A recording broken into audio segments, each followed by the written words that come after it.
और शिक्षण संस्थानों में मिलेगा 10% आरक्षण।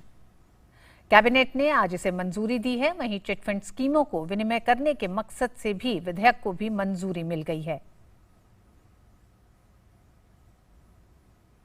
अब जम्मू एवं कश्मीर में भी आर्थिक रूप से कमजोर वर्गों को सरकारी नौकरियों और शिक्षण संस्थानों में 10% का आरक्षण मिलेगा। प्रधानमंत्री नरेंद्र मोदी की अध्यक्षता में हुई कैबिनेट की बैठक में इससे संबंधित विधेयक को मंजूरी मिली।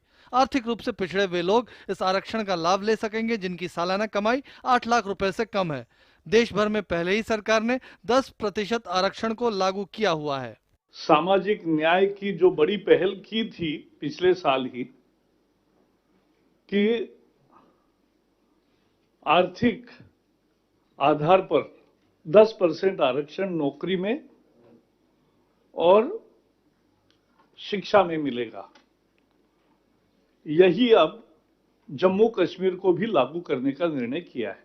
जम्मू एवं कश्मीर के नागरिकों ने कैबिनेट के इस फैसले को लेकर खुशी जाहिर की है। गरीब लोगों को 10% रिजर्वेशन दी जा रही है, जो इकोनॉमिकली वीक है, उसमें तमाम वो लोग आते हैं जो किसी न किसी तरीके से अपने इकोनॉमिकली स्ट्रांग ना होने की वजह से उनको नुकसान झेलना पड़ता था। बच्चे तालीम हासिल करते हैं, उनको एजुकेशन में 10% रिजर्वेशन मिलेगी। नौकरियों में भी कहीं ना कहीं हमारे जो गरीब लोग, पिछड़े लोग, जिनको कोई नहीं देखता था, उनको कहीं ना कहीं इस बिल का जो है वो फायदा होगा। केंद्रीय मंत्रिमंडल से किसानों को भी एक बड़ी सौगात मिली है। कैबिनेट ने फॉस्फेटिक और पोटाशिक उर्वरकों के लिए पोषण आधारित सब्सिडी को मंजूरी दे दी है। इसके जरिए किसानों को सस्ते दामों पर पोटाश और फास्फोरस जैसे उर्वरक मिल सकेंगे। केंद्र इसके लिए इस साल करीब 23,000 करोड़ रुपए खर्च करेगा।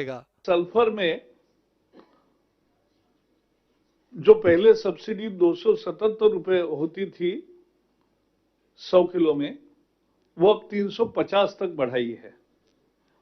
तो सल्फर की खाद की बढ़ाई है। नाइट्रोजन की 1800 है, पोटैश फास्फोरस की 1500 है 100 किलो में, और ये जो पोटैश है उसका लगभग 1100 रुपए है। ये सब मिलके 22,875 करोड़ इतनी ये सब्सिडी किसानों के लिए दी जाएगी। चिट फंड स्कीमों को विनियमित करने के मकसद से एक अहम विधेयक को भी कैबिनेट ने मंजूर किया है। खासतौर से चिट फंड योजनाओं में निवेश करने वाले लोगों के हितों की रक्षा इस विधेयक के जरिए हो सकेगी। लोगों को बचत का रास्ता भी एक खुले, लेकिन साथ ही साथ उनका शोषण ना हो, और राज्यों को भी इसमें ज्यादा अधिकार दिए हैं।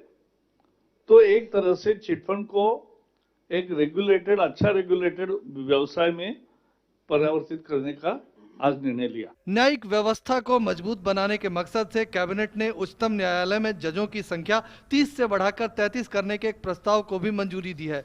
इसके साथ ही मॉस्को में एक इसरो तकनीक संपर्क इकाई की स्थापना के प्रस्ताव को भी मंत्रिमंडल की मंजूरी मिली है। सुधाकर दास, डीडी न्यूज, दिल्ली।